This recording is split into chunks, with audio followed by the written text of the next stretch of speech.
Chicken কড়াই পাকিস্তানের খুবই জনপ্রিয় এবং ফেমাস একটি খাবার। তো আজকে আপনাদেরকে পাকিস্তানের এক বাবুর্চির হাতে চিকেন কড়াইয়ের রেসিপি দেখাবো।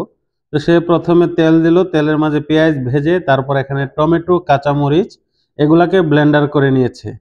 তো তার রান্নার পদ্ধতিটা খুবই ভিন্ন রকম। দেখেন কিভাবে চিকেন কড়াইটা রান্না করেছে। তারপর এই পেস্টটাকে তেলের মাঝে দিয়ে ভালোভাবে এটাকে কষিয়ে নেবে। আর এখানে তেলের পরিমাণটা অবশ্যই একটু বেশি প্রয়োজন। রান্নাটা কিন্তু আমি করছি না, পাকিস্তানে একজন বাবুর্চির হাতে এই রান্নাটা করাচ্ছি। তো দেখেন কিভাবে রান্নাটা করে। তো এটা টমেটোর সসে ছিল, একটু ব্যালেন্স, এটা ঢেলে দেওয়া হয়েছে। এখানে কিন্তু পেঁয়াজ ভাজা, টমেটো, কাঁচা মরিচ এগুলাই ব্লেন্ডার করা এখানে। হ্যাঁ, তারপর এখানে হলুদ, মরিচের গুঁড়া, ধনিয়া, জিরা, কালো গোলমরিচ আর পরিমাণ মতো লবণ দেওয়া হয়েছে। তারপর আর একটু ধনিয়া দেওয়া হলো, ধনিয়ার পরিমাণটা একটু বেশি লাগে। তারপর এখানে আদা রসুন বাটা একটু দেওয়া হয়েছে। তারপর এটাকে আরো কষাবে অনেক সময় ধরে। তো অবশ্যই ভিডিওটি যদি ভালো লাগে তাহলে আপনি ভিডিওটিকে শেয়ার করে দিবেন এবং কমেন্টে জানাবেন কোথায় থেকে দেখছেন। তো এক পর্যায়ে এটা কষানোর পর মাংসটাকে দিয়ে দিচ্ছে। আর চিকেন কড়াই কিন্তু আপনার মাংস ভেজেও রান্না করে, আবার এভাবেও রান্না করে। যারা জানেন না, না জেনে অনর্থক কোনো বাজে মন্তব্য করবেন না যে এটা হয়নি।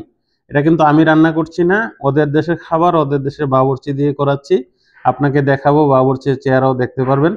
তো এইভাবে এই মাংসটাকে কষানো হবে এই মশলাটার উপর। এই যে দেখেন ওই ওই রান্না করতেছে, ঠিক আছে। তো মাংসটাকে এভাবে কষাতে কষাতে প্রায় 10 মিনিট সময় নিয়ে কষানো হবে। তো ভিডিওটি শেয়ার করে দিবেন। তারপর এখানে টক দই ব্যবহার করা হচ্ছে, টক দই দিয়ে দেওয়া হচ্ছে। টক দইটা আপনি ফাটিয়ে দিলেও পারতো, তো সেইভাবে দিয়ে দিচ্ছে। তারপর আর একটু ধনিয়া ব্যবহার করা হয়েছে। এখানে ধনিয়ার গুঁড়াটা সবচেয়ে একটু বেশি ব্যবহার করা হয়।